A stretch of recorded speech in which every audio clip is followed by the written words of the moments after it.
గత కొద్ది కాలంగా మారుతున్న ఆహారపు అలవాట్లు, శారీరక వ్యాయామం లేకపోవడం దీనివల్ల గుండెపోటు త్వరగా వస్తుందని తెలిసిందే. కానీ ఇప్పుడు మరో సమస్య బయటపడింది. పాశ్చాత్య దేశాల్లో 40 నుంచి 45 ఏళ్ల వయసులో గుండెపోటు అవకాశాలు ఉండగా మన దేశంలో 25 నుంచి 30 ఏళ్ల మధ్యనే గుండెపోటు వస్తుందని డాక్టర్లు గుర్తించారు. దీనికి గల కారణాన్ని వారు విశ్లేషించారు. మన జన్యువులు గుండెపోటును పెంచుతున్నాయని, అందుకే మనకు అది తీవ్రమైన సమస్యగా మారిందన్నారు. గుండె కండరం మందంగా మారడం, కొందరికి పుట్టుకతోనే గుండె సమస్యలు ఉండటం వల్ల కూడా 25 ఏళ్లు దాటగానే గుండెపోటుకు గురవుతున్నారు.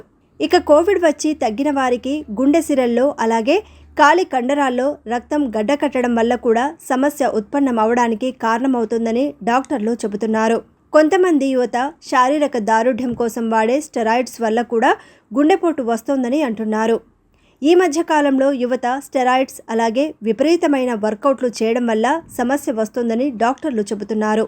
ఇక వాహనాల్లో తిరగడం, టీవీలు, మొబైల్స్ ఎక్కువ సమయం చూడటం, శారీరక వ్యాయామం లేకపోవడం కూడా గుండెకు సంబంధించిన ఇబ్బందులకు కారణమవుతాయని డాక్టర్లు అన్నారు. పిజ్జాలు, బర్గర్లు సహా జంక్ ఫుడ్ ప్రధానంగా గుండె సమస్యలకు కారణమవుతున్నాయి.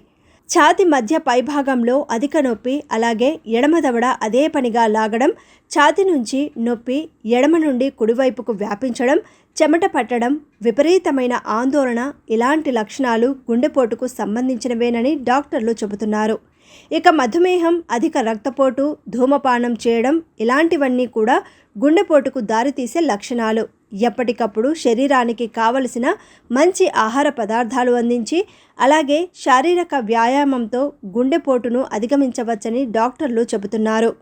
కాబట్టి ఆరోగ్యానికి పనికొచ్చే మంచి ఫుడ్ తీసుకొని కాస్త వ్యాయామం చేస్తూ మీ గుండెను పదిలపరుచుకోండి.